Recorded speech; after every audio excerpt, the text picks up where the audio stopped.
যাবে? ওই কত? মানুষ তো দুইজন পাইছি, তেল টেহা বাড়িয়া কই 1500 দিন জানি। ঠিক আছে 1500 দেবো, যাই। তাহলে আমি তোর 2000 দিব বোতলে। এক কাম কর, তুই এনে বই হয়, আমি বাজার তো আইতাছি, এনে বইতে কিন্তু যেতেছি। ঠিক আছে আমি বইয়ে থাকুম। তো যাবি না? যাব না, অতি দিল 2000। আপনি জান গে তুই আমার ভালো কামলা।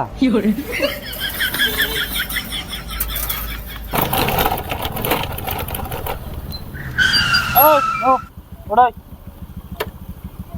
নুন আর হন কামলা হাজারে কিন্তু সাইড ছড়ে দিমু আর নয় এক মোটা বিল আননি না হেজু 2000 টাকা দিবার চাইলেন। তুই সাইড ছড়ে তোর হইলো সাইড ছড়ে কামলা দুইজন মানুষ আছে দিকে তোর দাম বেড়েছে আমি সাইড ছড়ে দিমু যাবি কি তুই? আর যা যদি আর এক মোটা বিড়ি পাবি যাবি? কামলা জব করে এলাম